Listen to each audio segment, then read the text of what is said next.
ದೊಡ್ಡಬಳ್ಳಾಪುರ ಯೋಜನಾ ಪ್ರಾಧಿಕಾರದ ಮಾಜಿ ಅಧ್ಯಕ್ಷರು, ಬೆಂಗಳೂರು ಹಾಲು ಒಕ್ಕೂಟದ ಮಾಜಿ ಅಧ್ಯಕ್ಷರು, ಹಾಲಿ ಬೆಂಗಳೂರು ಉತ್ತರ ಜಿಲ್ಲಾ ಬಿಜೆಪಿಯ ಉಪಾಧ್ಯಕ್ಷರು, ಬಿಜೆಪಿಯ ಹಿರಿಯ ಮುಖಂಡರು, ಎಲ್ಲಕ್ಕೂ ಮಿಗಿಲಾಗಿ ನಮ್ಮ ನೆಚ್ಚಿನ ಶಾಸಕರಾದ ಎಸ್.ಆರ್. ವಿಶ್ವನಾಥ್ರವರ ಆತ್ಮೀಯರು, ಬಲಗೈ ಬಂಟ ಶ್ರೀಯುತ ದಿಬ್ಬೂರು ಜಯಣ್ಣವರ ಹುಟ್ಟುಹಬ್ಬ ಇವತ್ತು.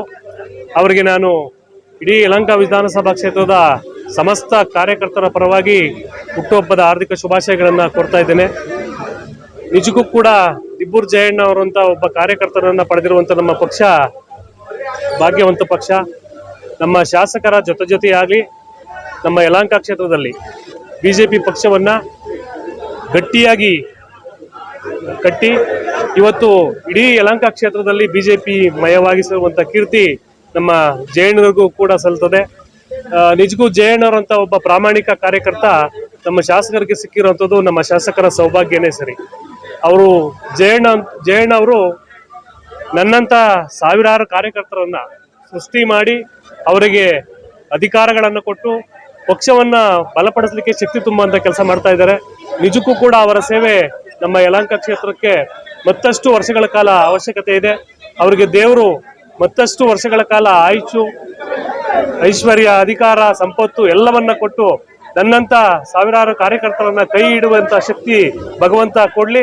ಶಾಸಕರಿಗೆ ಮತ್ತಷ್ಟು ಹೆಗಲನ್ನ ಕೊಟ್ಟು ದುಡಿಯುವಂತ ಶಕ್ತಿ ಜಯಣ್ಣವ್ರಿಗೆ ಕೊಡ್ಲಿ ಅಂತೇಳಿ ದೇವರಲ್ಲಿ ನಾನು ಮನವಿಯನ್ನೇ ಮಾಡ್ತಾನೆ.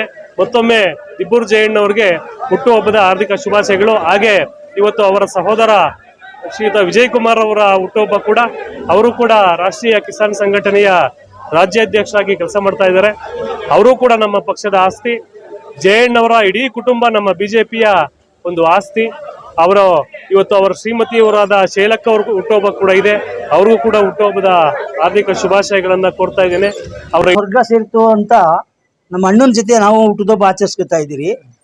ಅವರು ಪ್ರತಿ ವರ್ಷ ಸ್ಕೂಲ್ ಮಕ್ಕಳಿಗೆ ಬ್ಯಾಗ್ ಕೊಡೋದಿರ್ಬೋದು, ಪುಸ್ತಕ ಕೊಡೋದಿರ್ಬೋದು, ಪ್ರತಿ ವರ್ಷ ಅವರು ಹುಟ್ಟುಹಬ್ಬನ ಆಚರಿಸ್ಕೊತಾರೆ. ಅವ್ರ ಜೊತೆಲಿ ನಾವು ಆಚರಿಸ್ಕೊತಾ ಇದ್ದೀರಿ. ನಮ್ಮ ಅಣ್ಣವ್ರಿಗೆ ಇನ್ನೂ ಭಗವಂತ ಆ ರಾಜಕೀಯದಲ್ಲಿ ಇನ್ನೂ ಉತ್ತಮವಾದ ಸ್ಥಾನ ಸಿಗಲಿ ಅಂತೇಳಿ ಅವ್ರನ್ನ ಕೇಳ್ಕೊತಾ ಇದ್ದೀನಿ. ಏನು ಮುಗಿತಾ ಬರ್ತಾ ಇದೆ, ಮಳೆ ಇಲ್ಲ. ಆಮೇಲೆ ಹೊಲಗಳ ರಾಗಿ ಬಿತ್ತನೆ ಮಾಡಲಿಲ್ಲ, ಜೋಳ ಬಿತ್ತನೆ ಮಾಡಲಿಲ್ಲ, ತೊಗರಿ ಕಾಳು, ಅವರೆಕಾಳು ಈ ಥರದ್ದು ಯಾವುದೂ ಧಾನ್ಯಗಳು ಬಿತ್ತನೆ ಮಾಡೋಕ್ಕಾಗಲೇ ಇಲ್ಲ. ನಾವು ಈ ಸಂದರ್ಭದಲ್ಲಿ ನಾವು ಸರ್ಕಾರಕ್ಕೆ ಏನು ಹೇಳ್ತಾ ಇದ್ದೀವಿ ಅಂದರೆ, ಬರಗಾಲ ಒಂದು ಘೋಷಣೆ ಮಾಡಬೇಕು. ಈ ಬೆಂಗಳೂರು ಗ್ರಾಮಾಂತರ, ಬೆಂಗಳೂರು ನಗರನೂ ಅಷ್ಟೇ, ನಗರದಲ್ಲೂ ಸಹ ಸಾಕಷ್ಟು ಜನ ವ್ಯವಸಾಯ ಮಾಡೋರು ಇನ್ನೂ ಇದ್ದಾರೆ. ಹಾಗಾಗಿ ನಾವು ಈಗ ಒಂದು 2-3 ಸಲ ನಾವು ಮೀಟಿಂಗ್ ಮಾಡಿದ್ದೀರಿ. ನಾವು ಕೂಡಲೇ ಈ ಒಂದು 3-4 ದಿವಸದಲ್ಲೇ ಡಿ ಸಿಗಳು, ಎಲ್ಲ ಜಿಲ್ಲಾ ಡಿ ಸಿಗಳಿಗೆ ಮೆಮೊರಂಡಮ್